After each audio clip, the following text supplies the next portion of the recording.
우리가 예수를 믿는다는 것, 또 신앙생활을 한다는 것을 여러 가지로 정의하고 또 성격을 규정할 수 있을 겁니다. 그러나 비유하지 아니하고 상징으로 하지 아니하고 직설적으로 신앙이란 무엇인가를 정의하고 또 규정한다면 그거는 예수를 믿고 예수를 알아가며 예수를 닮고 예수를 따르는 것이다. 그렇게 정의할 수가 있을 것입니다. 많은 분들이 성경을 사랑하고 또 성경을 좋아합니다. 그건 엄청난 큰 축복이 될 겁니다. 그러나 유대인들처럼 성경을 또 많이 읽고 또 그때 랍비들이나 서기관들처럼 성경을 많이 연구하는 사람들이 있었는데 그들에게 한 가지 치명적인 결함이 있었어요. 그게 뭐냐면은 성경을 단순히 그냥 좋은 이야기, 그 다음에 좋은 교훈, 그 다음에 삶에 유용한 지혜가 있는 그러한 어떤 고급 정보로다가 성경을 대했던 겁니다. 물론 종교적인 경전으로서 성경을 그들은 대했죠. 그러나 거기에 빠진 게 뭡니까? 그거는 바로 성경 자체도 중요하지만 성경에서 정말 알리고자 했던 게 뭔가 핵심을 놓치면 안 된다는 것입니다. 성경의 핵심은 뭔데요? 바로 예수 그리스도입니다.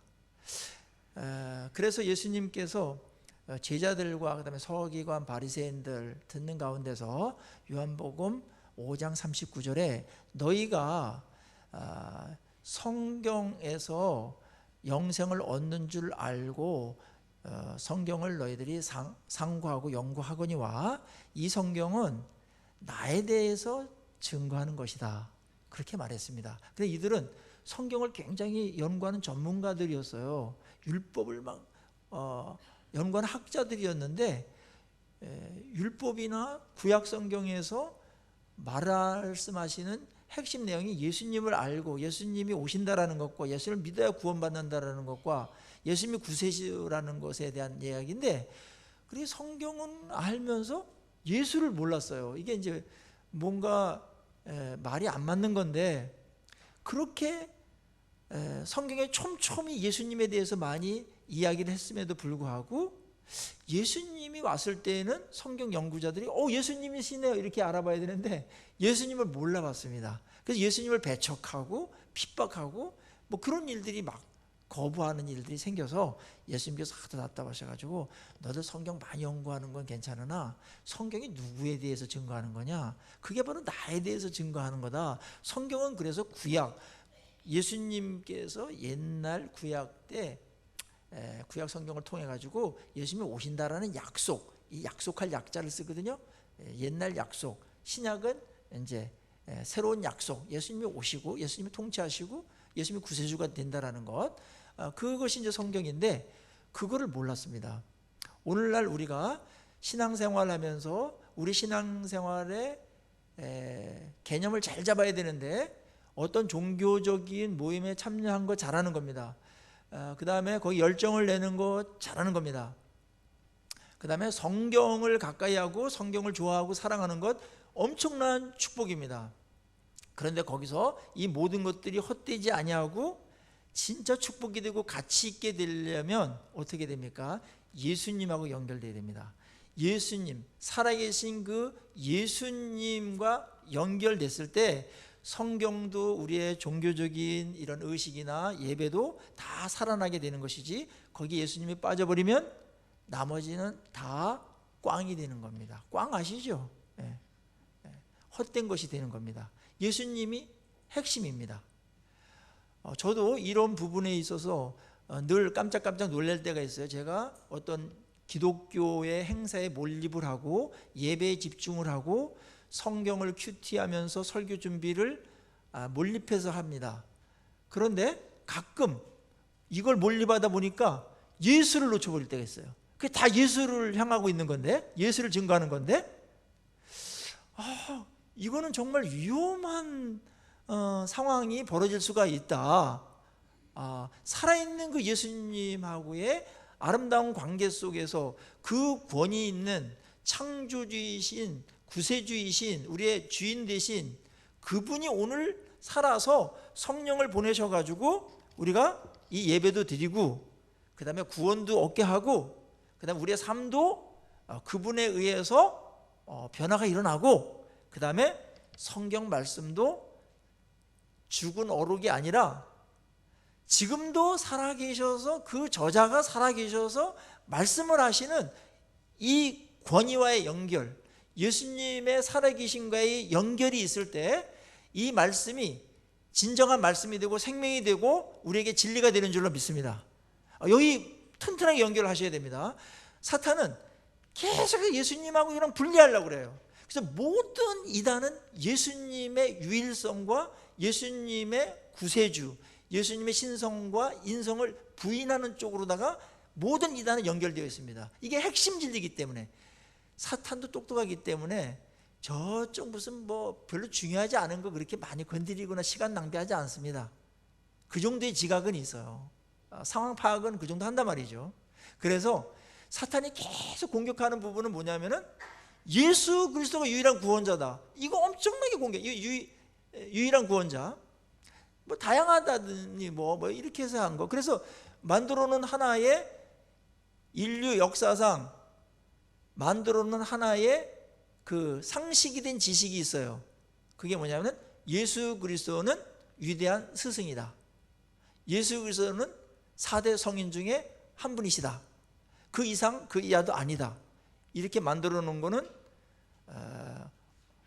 예수 그리스도를 대접하는 것 같으나 구원받지 못하게 하는 계략이 거기에 숨어 있음을 간파하셔야 됩니다. 그렇지 않습니다. 예수님의 말씀을 보거나 성경에서 예수님에 대해서 증언한 것, 그 증거는 막 엄청나게 많아요. 성경이 예수 그리스도에 관해서 쓴 책이니까 촘촘합니다. 그리고 전제 바탕 자체가 예수님이 구원자며 하나님의 아들이며 신이며 그분이 하나님과 동등된 분이라는 것을 늘 증언해요. 인간으로 왔기 때문에 인간들이 착각하기 쉽죠.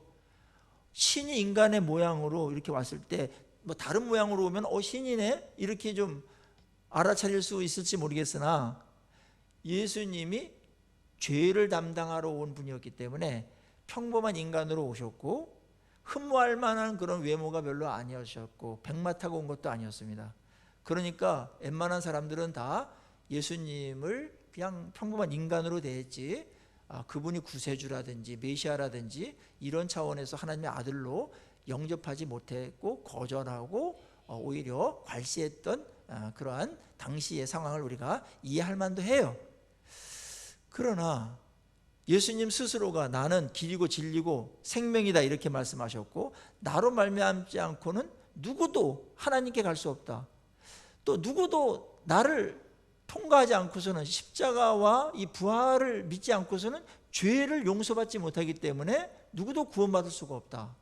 이런 뭐 엄청난 어마어마한 발언을 그냥 뭐 쉴 틈이 없게끔 말씀하셨어요. 늘 만나면 그런 얘기를 하셨기 때문에 그분의 말이 가짜든지 진짜든지지 중간에 뭐 어중간하게 무슨 뭐 성인이라든지 스승이라든지 이런 거는 어줍지 않은 어떠한 그런 타협이다. 그렇게 볼 수가 있습니다. 그래서 우리가 오늘날에 사탄과 세상의 거짓된 지식들이 예수님에 대한 이 가장 위대한 지식 이거에 대해서 멀리하게 하고 그 다음에 또 알게 하는 사람들은 잘못 알게끔 하는 이러한 일들이 비일비재하게 벌어지고 있기 때문에 예수님에 대한 정확한 지식을 아는 것은 굉장히 중요한 일입니다. 그리고 지식 중에 영원한 운명이 결정되어지고 우리의 삶이 구원받고 구원 못 받고 그 다음에 우리의 삶이 존귀한 삶이 되든지 아니면 아주 천하고 불행하고 비참한 그런 멸망받는 그런 삶이 되는 것과 관련해서 예수님을 정확하게 아는 지식이 결정적이라는 거예요. 이 지식만큼 위대한 지식이 있습니까? 이 지식만큼 우리의 삶에 영향을 끼치는 그러한 지식이 있습니까? 어떤 지식은 조금 모르면 좀 손해보거나 망신을 당하거나 뭐 시험에 떨어지거나 그러면 돼요. 그거로 끝납니다. 재기할 수 있습니다. 그러나 예수님을 모르는 이 문제는 오늘의 문제와 우리 인생 전체 통째로 이게 영향을 받는 문제라는 측면에서 그것도 영원한 지금과 영원한 그런 것들이 예수님을 어떻게 아는가, 그분을 어떻게 생각하며 그분하고 어떤 관계를 맺는가에 걸려있다라는 면에서 인류가 갖고 있는 어마어마한 지식이죠. 거기서 가장 으뜸이 되고 가장 영향력이 큰 최고의 지식이 바로 예수 그리스도를 아는 지식인 줄로 믿습니다. 그래서 이제 바울은 지식이 굉장히 당대에 많은 사람이었는데 빌립보서 3장에 가면은 예수 그리스도를 아는 지식이 가장 고상합니다 그랬습니다. 그래서 그 예수 그리스도를 나는 알려 하는데 예수 그리스도를 제대로 알지 못하게 하는 세상의 다른 잡동사니들이 있다면 나는 그게 무엇이든지 간에 나는 그거를 배설물처럼 여기겠다.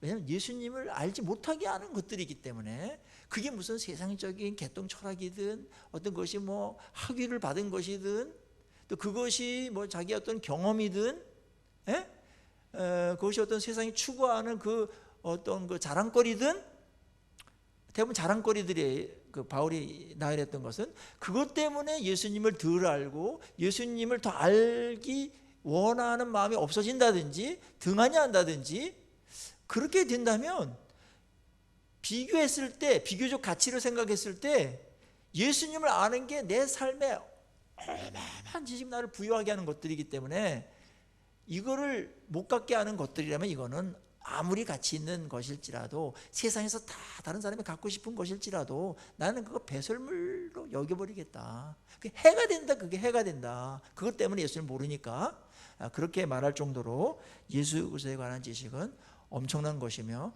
오늘과 또 과거 문제까지도 과거의 일까지도 해결하고 미래에 있어서 우리 죽음 너머까지도 결정적인 영향을 끼치는 가장 고상하고 가장 존귀한 최고의 위대한 지식인 줄로 믿습니다. 오늘 성경은 본문을 통해서 예수님이 어떤 분인가에 대한 놀라운 증언을 합니다. 성경 전체가 예수님을 증언하는 책이지만 이렇게 예수님의 생애를 집중적으로 가장 명료하게 큰 기둥들을 이렇게 함축적으로 얘기한 구절들이 그렇게 많지 않아요. 그런 면에서 어마어마한 그런 그 예수님에 대한 지식을 우리에게 알려다 주는 아주 가치 있고 중요한 그런 유명한 본문이기도 합니다. 이 예수님에 대해서 이렇게 말하게 된 경위는 그런 거였어요. 예수님은 모든 것의 해답이시지만 빌립보 교회의 어떤 건강한 어떤 교회이기는 했는데 교회가 이렇게 하나 되는데 좀 어려움이 있었어요. 싸우는 두 여인이 있었고 그 다음에 아마 그 여인이 둘이 싸우면은 영향력이 있으면은 그 주변에 있는 사람들이 또 같은 또 편을 들거나 진영이 이렇게 생길 수 있어요. 아마 그럴 가능성이 매우 높습니다. 혼자 1대1로 절대로 사람들은 싸우지 않습니다. 다른 사람 비방해가지고 내 편을 만듭니다. 이게 이제 어려운 겁니다. 그러면은 이제 친한 사람들끼리 여기 모여가지고 서로 비방하고 이러면은 엄청나게 힘들어져요. 그런 상황이 빌립보 교회에 있었던 것 같아요. 잠재되어 있죠. 이런 일이 없는 교회들도 그래서 늘 깨어 있어야 됩니다. 우리 교회는 제가 볼 때는 아주 눈을 부릅뜨고 보고 있는데 아직 발견되지 않고 있어요. 그러나 예방해야 되고 늘 잠재력이 우리한테 죄에 대한 잠재력이 있다. 그런 성향성이 있다. 그래서 예방하는 게 가장 중요한데 그런 일에 있어서도 예수님을 해답으로다가 제시하면서 예수님의 마음을 본받아라. 예수님의 마음을 안 갖고 신앙생활하고 예수님 마음 안 갖고 봉사하고 예수님 마음 안 갖고 열심 내다 보니까 그거는 잘하는 것이나 서로 하나가 안 되고 한 마음이 안 되고 영광이 안 되지 않냐. 그래서 교회에 사실은 어느 한쪽은 굉장히 세워가지만 어느 한쪽에서는 무너뜨리고 있지 않냐. 균열을 만들고 있지 않냐. 공동체가 균열이 되면 어떻게 해야 되겠냐. 이런 안타까운 마음에서 바울이 이런 상황을 염두에 두고서 제시한 유일한 해답 뭡니까? 예수 그리스도의 마음을 품어라 겁니다. 오늘 2장 5절은 오늘 그 암송 구절이에요. 같이 한번 읽으면서 바로 외워버리죠. 뭐 총명하신 여러분들이니까 5절 한번 같이 한번 해보겠습니다. 시작. 너희 안에 이 마음을 품으라. 곧 그리스도 예수의 마음이니. 한번 안 보고 해볼 수 있겠어요? 시작. 너희 안에 이 마음을 품으라. 곧 예수의 마음이니. 그리스도 예수의 마음이니. 얼마나 이 좋은 말씀이에요. 이게 모든 것의 해결책입니다.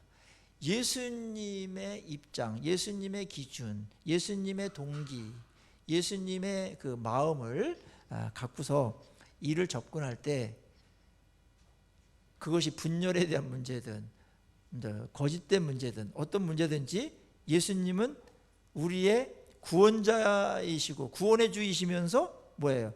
문제 해결의 주이시기도 합니다. 그래서 예수님께 갖고 나오면 돼요. 그럼 거기서 엄청난 지혜도 얻고 그분하고 인격적인 관계 속에서 내가 설득을 당하면서 최고의 것을 선택하게 됩니다. 그렇구나. 여러분, 아무리 여러분들이 예수님하고 관계없이 뭘 용을 쓰고 뭐 한다고 그래도 있잖아요. 그거 잘 안 돼요. 누구 하나 용서하고 받아들이는 거 얼마나 힘들어요. 길을 쓰고 악을 쓰고 이를 악물고 하는 거 잘하는 거지만 성공이 잘 안 됩니다. 또 한 번은 했으나 또 나중에 그러면 그동안에 참았던 것까지 다 올라와가지고 막 적금 타듯이 그냥 막 퍼붓고 막 이러는 게 인간이기 때문에 쉽지 않아요. 그런데 예수님을 닮아가고 예수님이라면 어떻게 했는가, 그런 기준과 엄청난 기준과 또 예수님께서 뭘 원하시나, 내가 어떻게 결정하기를 원하시나, 살아계신 그분이 다 보고 계시는데 또 예수님은 또 이럴 때 어떠한 태도와 어떠한 삶을 사셨는가, 나도 그분의 제자이니까 그분 닮아가야 되는데 어떻게 해야 되는가, 요 정도 질문만 하면 굉장히 어려운 거 있죠. 내 인간의 내 어떠한 능력과 내 어떤 애씀 갖고는 도저히 안 되는 것까지도 그 앞에서 쉽게 이렇게 해결되어지는 능력이 그 안에서 나타나게 되는 줄로 믿습니다. 예수 그리스도의 능력입니다. 예수님하고 연결되었을 때 내가 스스로 할 수 없는 그런 일들이 거기 벌어진단 말이죠. 하나 되는 거, 분명히 여기 이제 사람들이 서로 미워하고 헐뜯는 이런 일들이, 비판하고 막 모이면은 막 이 사람 비판하는 재미로다가 또 이 사람 비판하는 걸 안주 삼아가지고 술도 먹고, 이 사람 또 뭐 비판하는 재미로다가 이게 간식도 먹고 이러면서 살았던 사람들이 있었을 거예요. 세상은 그러잖아요. 근데 이거 해결하기 굉장히 힘들거든요. 이미 미움의 상태까지 들어가 버리면 저 집단은 나쁜 집단이 이렇게 되면 수용하기가 막 엄청나게 힘듭니다. 점점 더 악화되죠. 점점 더 편중된 확증으로 계속 가버리기 때문에 이게 어려운데, 예수님 앞에 갖고 나왔을 때 객관적으로 그것을 보게 되고 가장 지혜롭고 가장 권위 있는 그분 앞에서 우리가 이것들을 해결할 때 이런 일들도 능히 감당하게 하고 해결하게 되는 일이 벌어지는 줄로 믿습니다.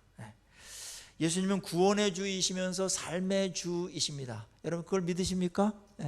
그 삶의 주라는 얘기는 문제 해결의 주라는 거예요. 어떤 문제든지 주님께 갖고 나오면 주님에게서 배울 게 있어요. 지혜가 거기서 나와요. 기준도 나오고 동기도 나오고 자세도 나오고 능력도 나와요. 그래서 예수님이 우리의 주인 된다는 것은, 그래서 이제 바울이 예수 그리스도를 그렇게 경험적으로 알아가기를 그렇게 갈망했던 겁니다. 혼자서는 암만 해도 안 되는 게 예수님하고 나오면, 예수님 알아가면은 그게 딱 되더라는 거죠. 너무나 쉽게 자연스럽게. 그러니 그게 얼마나 시간을 버는 일이며 인생에서 괜히 용 쓰지 아니하고 사는 비결입니까? 최고의 삶으로 인도하는 분이 예수 그리스도이십니다. 구원의 주 뿐만이 아니라 그분은 우리의 삶의 해답이시면서 동시에 그분은 모든 문제를 해결하는 길도 되세요. 그래서 그분이 그렇게 말씀하셨어요. 나는 더 웨이다, 그 길이다 바로. 그리고 더 트루스다, 바로 그 진리다. 그리고 바로 그 생명이다, 더 라이프다.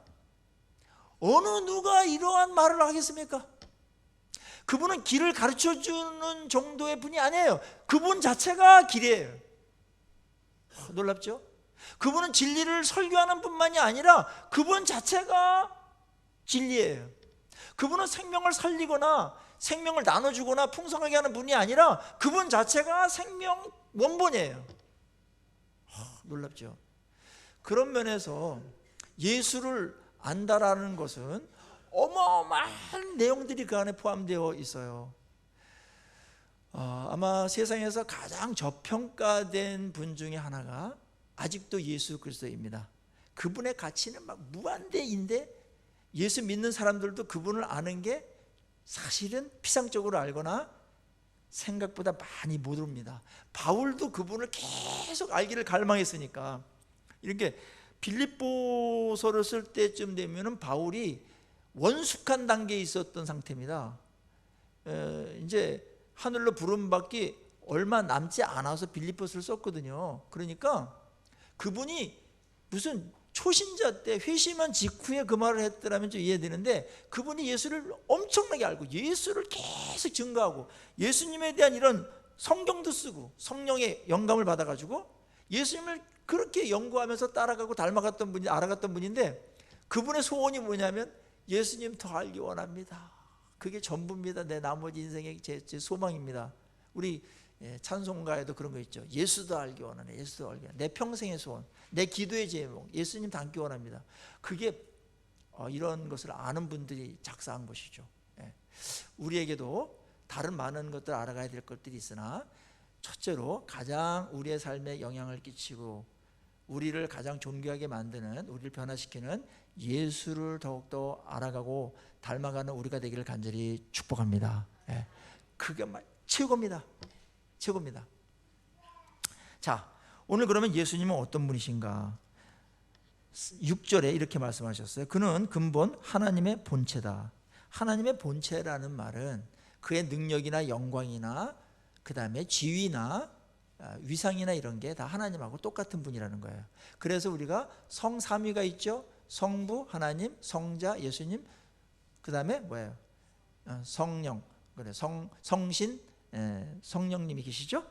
성부 성자 성신, 성부 성자 성령, 이렇게 해서 그분이 다 이런 면에서 본체가 같으세요. 그래서 요한복음 1장 1, 2절에는 태초에 말씀이 계시니라, 이 말씀이 하나님과 함께 계셨으니 이 말씀은 곧 하나님이시니라. 그래서 그로 말미암아서 모든 만물이 창조되었다. 만물이 그로 말미암고 그에게로 돌아간다. 그에게 또 영광을 돌린다. 그게 바로 예수 그리스도를 일컬어서 말하는 거예요. 예수 그리스도. 예수 그리스도를 인간으로 왔기 때문에 우리 어떤 보는 것에서 오는 장점도 있으나 보면은 상상이 제한되기 때문에 듣고 그냥 읽는 것보다도 불리할 때가 있어요. 보는 거는 굉장히 확실한 것으로 여러분 알고 있으나 너무 크고 너무나 어마어마한 것은 안 보고 상상하는 게 훨씬 더 본체를 이해하는데, 인지하는데 도움이 됩니다. 우리 인지 능력이 인간마다 차이는 있으나 이렇게 듣고 보면서 인지를 하잖아요, 상황을. 그런데 하나님에 대한 인지 능력은 너무나 어마어마한 분이기 때문에 어느 한 부분을 다 보여주실 수 없어요. 그래서 하나님이 영이시기 때문에 안 보여주시고 볼 수 없어요. 그게 더 축복입니다. 그분의 그분됨을 더 알아갈 수가 있거든요. 뭐 한다고 얘기하는데 성경을 계속해서 보면서 그분의 그분되심을 조명받고 그 다음에 상상하면서 추론하면서 그분의 이미지와 그분의 형상이 어떤 것인지를 알아가는 것이, 그분이 어떤 뭐 흉상이나 뭐 어떤 뭐 이렇게 번쩍거리는 어떤 것들을 만들어 놓고 이분이다 이렇게 만들어 놓으면은 확실한 것 같으나 제한을 받아요. 그래서 내 형상 만들지 말라고 그런 겁니다. 하나님께서. 독재자들은 내 형상을 잘 보이는데 광장이나 어떤 큰 어떤 그런 그 무슨 국가 공공단체나 그 앞에 다 만들어 놔라.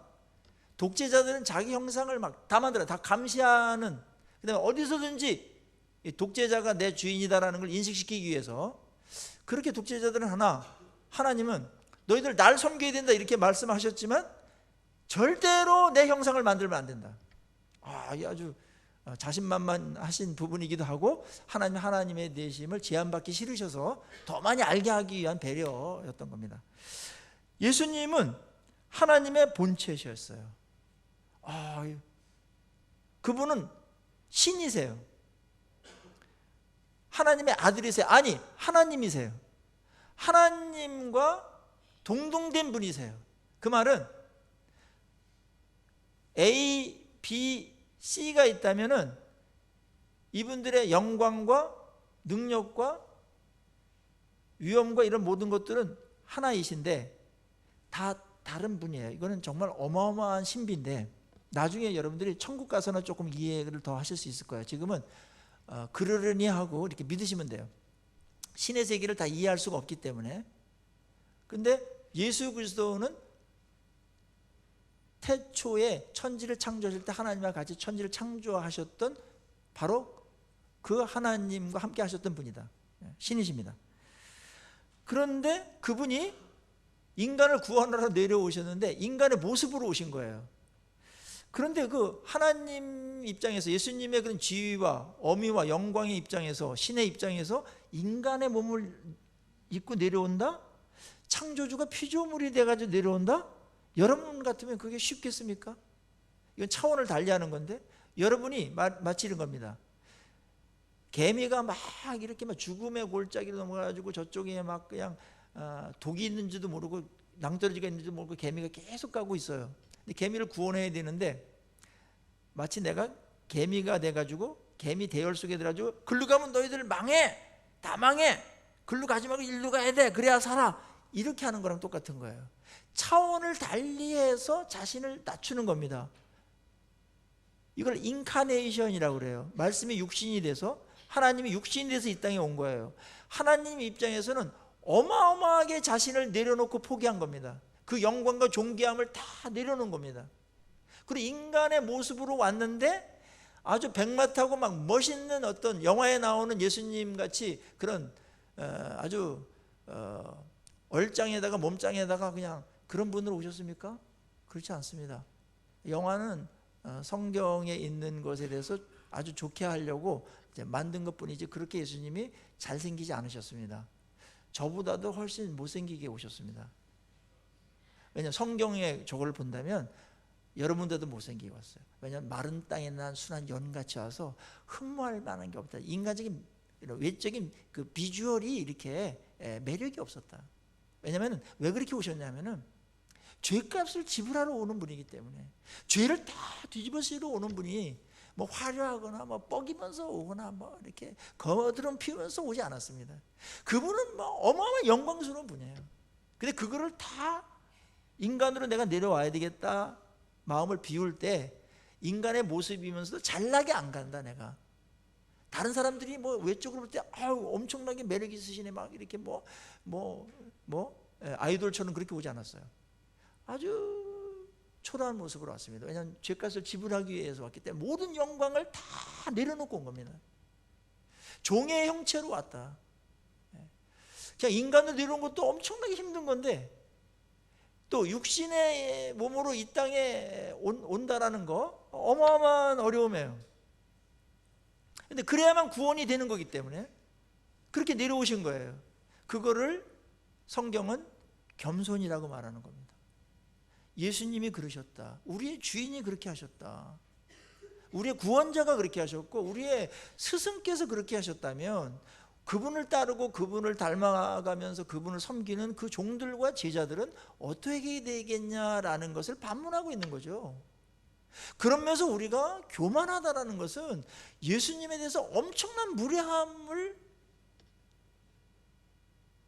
나타내는 겁니다. 그리고 어울리지 않는 겁니다. 말이 안 되는 겁니다. 예수님을 주로다가 인정을 하고 그분께 영광을 돌리면서 그분을 따라간다라고 하는 자들이 예수님의 가는 이 길이 겸손으로 특징 지어지는 아주 낮으면서 다른 사람을 사랑하면서 다른 유익을 위해서 가는 그런 길인데 그 길과 다르게 가면서 예수님을 섬긴다든지 예수님이 제자가 된다든지 하는 것은 어불성설이라는 겁니다. 그러니까 여기서 하나로 적용한다면 너희 교회에서 이렇게 싸우고 다투고 하는데 왜 다투어? 서로 잘났다고 하니까 다투는 거잖아. 서로 누가 똑똑하냐 누가 옳으냐 그것 때문에 다투는 거 아니냐. 예수님은 옳고 그른 걸 갖고 계셨지만 그 이상으로다가 그걸 해결하셨다. 옳고 그른 거로만 따지다 보면은 싸움이 끝나지 않습니다. 옳고 그른 건 있어야 됩니다만은 옳고 그른 것도 없이 싸우는 사람들은 그건 막갑하고 옳고 그름을 갖고서 서로 옳다는 것 갖고 싸우잖아요. 지금 한국에 싸우는 게 다 서로 지네들이 옳다는 것 갖고 싸우는 겁니다. 집안에서 서로 옳다는 것 때문에 싸웁니다. 여러분, 이게 인간의 한계입니다. 근데 예수님은 옳은 거 아셨어요. 그리고 예수님께서 그걸 어떻게 하셨습니까? 내려놓으시고 내가 그 문제를 직접으로 내 몸으로다가 해결하려고 이 땅에 오신 것이죠. 이게 더 지혜로운 것이고 일이 되게 하는 것이며 수가 높은 겁니다. 그 십자가의 이 낮아짐과 이 비하만큼 더 문제 해결에 결정적인 건 없습니다. 근본적으로 이건 해결하는 겁니다. 자신을 내어 죽기까지 하셨다. 이 땅에 오셔가지고 죄값을 지불하는 데 있어서 엄청난 수모와 모욕을 당합니다. 그게 낮아짐이죠.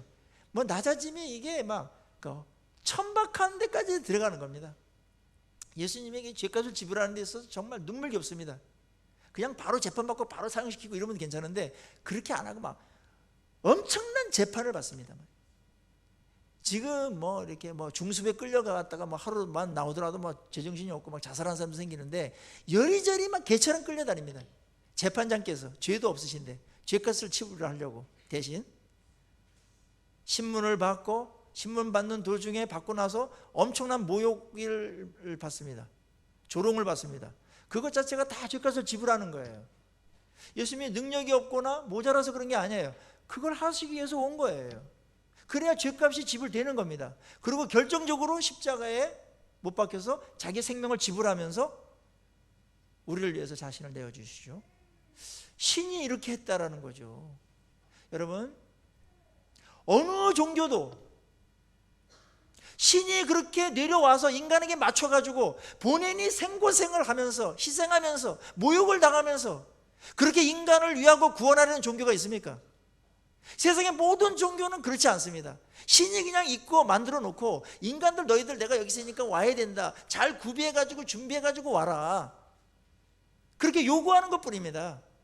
모든 종교가 공통적입니다. 기독교의 독특성은 이것입니다. 탁월성이기도 하고요. 그분이 문제를 보고서 인간들께 해결을 못하니까 내가 내려간다. 내가 당한다. 내가 짊어진다. 내가 막 하나님이고 뭐고 다 내려놓고 인간의 모습으로 내려가서 그 죄를 완전히 청산하겠다. 이 열정을 못 막았습니다. 그 사랑 때문에. 죄가 뭔지를 모르기 때문에 너희들 조금 구비돼 가지고 오면은 나한테 올 수 있어. 그거 여러분들 실제적이지 않습니다. 멋있게 보이고 여러분 자존심을 덜 건드리기 때문에 그게 괜찮은 것 같지만 여러분들 위험한 지식들입니다. 그거 구원 절대로 못 얻습니다. 인간의 죄 문제가 그렇게 쉽지 않아요. 그리고 한두 문제가 아니잖아요. 여러분 죄가 얼만큼 어려운가 보세요. 제가 옛날 학교 있을 때 중학교 3학년 학생인데 한 키가 80대고 80kg 정도 되는 애가 있었어요. 근데 걔가 어떻게 장난을 막 하다가 싸우다가 애를 한 대 턱 쳤는데 애가 그대로 맞아가지고 병원에 실려갔어요. 뇌진탕이었어요. 식물인간으로 몇 달 있었습니다. 그때 막 부모가, 아버지는 안 계셨던 것 같아요. 어머니가 와가지고 계속 시멘트 바닥에 무릎을 꿇고서 막 그 부모들한테 막 죽을 찔졌다고 막 죄를 좀 이렇게 용서받으려고. 그래서 살아났으면 괜찮은데 죽었어요. 부검도 하고 막 그랬는데 막 학교도 난리가 났는데 제 눈에 탁 들어오는 거는 그 가해자 학생의 어머니의 모습이었어요. 아직도 안 잊혀집니다. 얼마나 비참하고 처참하든지 불쌍하고 그냥 막 찬바람이 막 부는데 막 거기 막 유족들이 막 울고 막 그러는데 막 시멘트 바닥에 혼자 어머니가 다 무릎 꿇고서 막 진짜 도살장에 끌려가는 양의 모습이었어요. 차라리 죽는 게 낫겠다. 그 생각이 있었어요. 저렇게 죄를 용서받기 저렇게 힘든 거구나.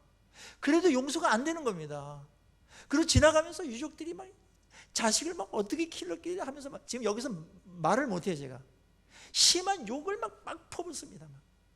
또 뭐 좀 가라앉다가 또 막 분한 생각이 되게 또 퍼붓고 가고 막 그걸 그대로 받아줄 수밖에 없어요. 한마디 대꾸를 할 수가 없었습니다. 죽을 찔렸습니다. 어머니가 막 너무나 막 불쌍하게 여겨졌습니다. 죄는 이런 거구나. 죄가 이렇게 무서운 거구나. 그래도 여러분들 해결되지 않는 겁니다. 주님이 우리의 죄를 짊어졌다라는 것은 이러한 수치와 모욕을 다 뒤집어 쓰는 겁니다. 거기에 어떻게 화려한 화장을 하고 나타나고 멋있게 나타나고 이럴 수 있겠습니까? 예수님께서 그래서 아주 볼품없게 나타나는 거예요. 죄를 짊어진 자기 때문에 영광을 다 내려놓고 그 존귀함 다 깡그리 내려놓고 인간 중에서도 아주 그냥 볼품없는 인간으로 그렇게 내려오시기를 작정하신 겁니다. 그걸 허용하신 겁니다. 이걸 일컬어서 우리는 겸손이라고 말합니다. 우리 죄 문제가 그렇게 쉽게 해결된 거 아닙니다. 그분의 겸손함과 자기 비움과 낮아짐이 있었습니다. 이거보다 더 낮아질 수 있습니까? 예수님이 모욕당한 것만큼 그렇게 낮아질 수 있습니까? 그래서 오늘 이 얘기를 하면서 우리의 스승 되시고 우리의 구원자 되신 분이 이렇게 낮아지셔가지고 문제를 해결하셨는데 너희들 서로 높아지려고 하는 건 이게 뭐냐, 이 얘기를 지금 하고 싶은 거죠. 여러분, 모든 싸움의 핵심은 바로 이겁니다. 높아지려고 하는 거, 지지 않으려고 하는 거, 내가 옳음을 증명하고 싶은 거. 다른 사람 망하더라도 내가 옳은 게 증명된다면 사람은 그걸 선택합니다. 그게 얼마나 잔인합니까? 예수님은 그런 식으로 풀어가지 않았어요. 내가 담당한다. 그래서 예수님께서 이 죄값을 치르시고 하나님과 원수되었던 사이를 화목하게 만드시고 구원을 시켜주셔서 오늘 우리가 그 혜택을 누리는 줄로 믿습니다. 이렇게 된 예수님의 이 희생에 대해서, 낮아짐과 내려놓음에 대해서 우리는 반응해야 돼요. 왜냐하면 나를 위해서 했기 때문에. 남의 일이 아니에요. 그분은 온 우주의 주인이세요. 인류의 주인이세요. 인류를 다 다스리시는, 책임지시는 그런 주인이세요. 그래서 그분의 말을 우리는 귀담아 들어야 되며, 그분의 말을 모르는 척하고 모를수록 우리는 굉장히 위험한 자리, 그 다음에 아주 불리하고 치명적인 어떤 자리에 있게 되는 겁니다. 예수를 아는 지식에 서 가장 고상한 겁니다. 그래서 결정적인 겁니다. 다른 거 모르더라도 예수를 알아야 됩니다. 그분은 온 우주를 만든 분이기 때문에 그분의 말이 어떤 것인지, 그분이 어떤 분인지 우리 여기에 관심을 갖고 그분을 아는 지식이 쌓여가야 됩니다. 그리고 정당한 반응을 하셔야 됩니다. 오늘 예수님께서 자기를 낮추시고 죽기까지 복종하셨습니다. 그게 십자가의 죽으심입니다. 그래서 십자가는 모든 것의 해답이 되십니다. 여러분들 아무리 고통스럽고 문제가 꼬이고 힘들고 여러분들 화목하지 못하고 하는 어떤 일이 우리에게 있어요. 우리 인간은 다 그게 있는데 그때 십자가 앞에 나가 보십시오. 우리의 주인 되시고 우리의 구세주인, 나를 사랑하시는, 나를 구원하신 그분이 어떻게 이 문제들을 대하시며 풀어가셨는가를 보십시오. 그리고 그 마음을 품으십시오. 그러면은 내가 죽고 예수로 살아나면서 문제가 해결되는 겁니다. 그게 뭐냐면 생즉 사요, 사즉 생이라는 놀라운 예수님의 명언이에요. 너희들이 살려고 하면 죽고, 죽고자 하면 산다는 겁니다.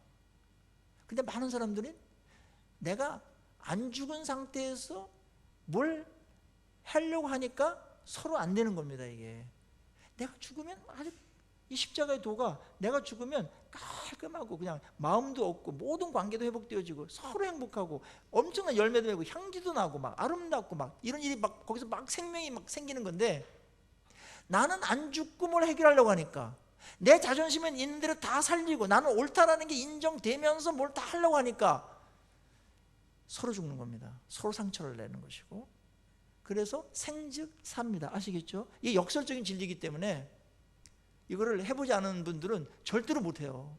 이거 믿음이 아니면 못해요. 내가 죽고자 하면 다 삽니다. 가정에서 내가 한번 죽어보세요. 가정이 막 엄청나게 화목해집니다. 내가 한번 승질 내는 거, 내가 사는 거거든요. 내가 막 옳다라고 막 내 입장에서만 이야기해버려. 내 입장에서만 뭘 요구하고 주장하고 그게 내가 사는 거거든요. 즉 다른 사람 다 죽어요. 본인도 죽어요. 본인도 불행하게 집니다. 이게 십자가의 도입니다. 모든 문제의 키는 십자가의 도인 줄로 믿습니다. 이거 안 되면 여러분들 계속 진질 끌면서 세월 엄청나게 낭비하다가 해결도 못한 상태에서 소천해요. 십자가로 돌아오셔야 됩니다. 예수님이 우리를 구원하시기 위해서도 십자가 지셨지만 우리들이 죄인들이기 때문에 엄청난 문제들을 일으키면서 그 안에서 씨름하면서 아마 인생이 소모되기도 하고 진행될 텐데 그거에 대한 삶의 주로서 문제 해결의 주인으로서도 십자가라는 이 놀라운 진리를 제공하기 위해서 죽으신 겁니다. 저는 십자가의 진리를 알기 전까지는 나름대로 머리를 쓰고 나름대로 뭔가 지혜를 해가지고 그렇게 해야 되겠다. 근데 그 지혜라는 게 대부분 보면 얍삽해요. 나는 안 죽고 다른 사람들을 죽이면서 나를 증명하려는 것입니다.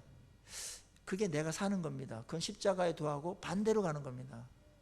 성령께서는 우리에게 말합니다. 그거 갖고는 안 된다. 그건 누구나 하는 거다. 그래가지고 되냐? 나라를 봐라. 집구석들을 봐라. 어느 단체들을 봐라. 되냐 그게? 결국 그 문제다. 누군가 죽지 않으면 안 된다. 그때 죽을 수 있는 사람은 예수 그리스도를 아는 분들이죠. 예수 그리스도를 믿고 따르겠다고 하는 분들이죠. 예수 그리스도를 따르겠다라는 것은 한마디로 말하면 십자가의 도를 갖고 살겠다라는 것이고 예수님 죽을 때 우리도 사실은 영적으로 같이 죽은 겁니다. 그래서 날마다 죽노라 바울도 그렇게 했고 이것이 모든 문제 해결의 아주 핵심적인 키다.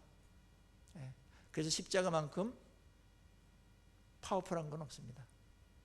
세상에 그 어떤 것도 십자가보다 더 지혜로운 것도 없습니다. 십자가는 최고의 지혜이며 최고의 권능입니다. 아멘이십니까? 이것 갖고 싸우셔야 됩니다. 다른 것고 싸워봤자 안 됩니다. 그리고 다른 것들은 다 십자가의 도에 대한 적용들입니다. 적용들. 그럴 때만 성령께서 기뻐하시면서 막 그래 그거야. 그래야 사람도 없고 관계도 없고 막 주변이 다 살아난다. 예수님께서 이렇게 죽기까지 복종하고 낮아지셨을 때 하나님께서 그를 가만두지 않으시고 9절에 어떻게 하셨습니까? 보십시오. 9절. 이러므로 하나님이 그를 지극히 높여 모든 이름에 뛰어난 이름을 주사 하늘에 있는 자들과 땅에 있는 자들과 땅 아래에 있는 자들로 모든 무릎을 예수의 이름에 꿇게 하셨다. 그러니까 하나님은 이렇게 죽은 자를 높이십니다. 다른 사람을 위해서 희생한 자를, 손해본 자를, 자신을 낮춘 자를, 비운 자를 거기 안에서 망해라 그래. 망하는 것 같아요. 망하죠. 잠시 망하는 겁니다. 이거는. 그렇게 했을 때 일이 된 다음에 하나님께서 그를 지극히 높이셨다. 예수님을 그래서 오늘날에 어느 4대 성인하고 비교하더라도 예수님보다 탁월하게 높아진 인물이 있습니까? 없어요. 다른 사람들은 이렇게 죽지 않았어요. 다 병사하거나 그랬습니다. 뭐 위장병으로 죽거나 뭐 부처 이런 분들도 위장병으로 죽거나 뭐 이렇게 죽었지. 공자도 그렇고 그냥 이렇게 인간의 병 이런 걸로 죽었지. 내가 이 문제를 해결해서 나 자신의 생명을 들여서 죽음의 길로다가 갔던 자원해서 갔던 분은 예수 그리스도밖에 없어요. 그러니까 게임이 안 되는 겁니다. 이건 비교가 될 수 없는 거예요. 결국은 어떠한 결정을 했는가, 인생을 어떻게 마무리했는가, 그게 그 사람의 전부입니다. 그 사람의 정체를 드러내는 겁니다. 말은 뭐 죽도록 사랑해라 뭐 마음을 할 수 있으나 진짜 죽느냐 안 죽느냐 거기서 모든 것들이 결정됩니다. 예수님 죽으셨습니다. 그래서 누구도 그 앞에서 할 말이 없습니다. 어느 누구도 그분의 권위와 사랑 앞에서 말할 수가 없어요. 그분을 높이고 존경하고 감사하고 찬양을 드릴 수밖에 없는 겁니다. 그래서 오늘날에 22억이 넘는 사람들이 예수 앞에 무릎을 꿇고 그분을 높이는 겁니다. 근데 아직도 더 많은 사람들이 남아있어요. 무릎을 꿇어야 될 사람들이 아직 예수를 모르니까요. 어마어마한 무식입니다. 다른 건 몰라도 이건 알아야 되는데요. 이건 알고서 뭘 해야 되는데 몰라요. 그리고 그게 모르는 게 얼마나 위험천만한 일인지도 몰라요. 이거는 거의 재앙 수준입니다. 그대로 가다가는 인생이 어떻게 되겠습니까? 아무것도 일어나지 않습니다. 멸망을 받게 되는 것이고, 이 인생에서 그냥 길 찾다가 이렇게 돌을 찾다가 그냥 자기를 찾다가 그냥 가는 겁니다. 찾지 못하고 갑니다. 예수를 알기 전까지는, 만나기 전까지는 나도 모르고 도도 모르고 진리도 모릅니다. 그분이 진리인데 그분 밖에서 뭘 찾겠다는 겁니까? 그런 면에서 우리가 예수를 알고 그분을 믿는다는 것은 엄청난 행운이면서 이거보다 더 큰 축복이 있겠습니까? 그래서 예수를 아는 것이 가장 큰 축복인 줄로 믿습니다. 그 얘기를 하는 겁니다. 그래서 예수님이 이러한 삶을 사셨기 때문에 하늘에 있는 자들, 땅에 있는 자들, 땅 아래에 있는 자들, 다 모든 인류들, 모든 존재들이 그 앞에, 이름 앞에 무릎을 꿇게 됐다. 무릎을 꿇는다는 건 두 가지. 하나는 항복이고 하나는 당신의 처분에 모든 걸 맡깁니다 라는 표현입니다. 옛날에 이제 전쟁을 하면 고대 시대 때 어느 장수가 이기고 어느 장수가 져요. 패배했어요. 그럼 장수가 이 장수 앞에 와서 무릎을 탁 꿇습니다. 다른 신하들도 다 무릎을 꿇습니다. 그 말은 이 장수, 이긴 장수, 승리자에게 무릎 꿇는 것은 항복을 말하는 것이고, 그럼 생명은 보존되죠. 그리고 당신의 처분에 모든 걸 맡깁니다라는 뜻이에요.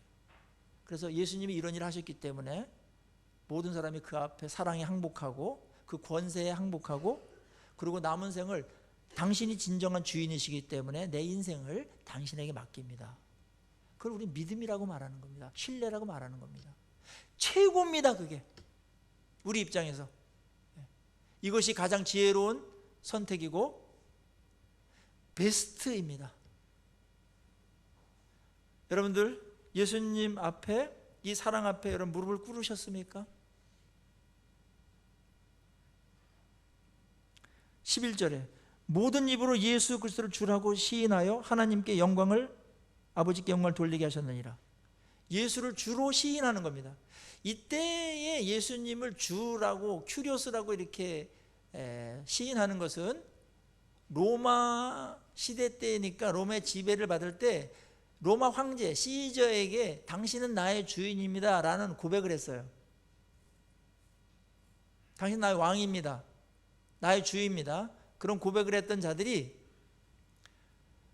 이제는 시저가 주인이 아니라 예수 그리스도 당신이 나의 주인입니다 라고 고백하는 위험한 고백이기도 했습니다. 사실은 자기의 신변에 또 생명에 영향을 주는 고백이었어요.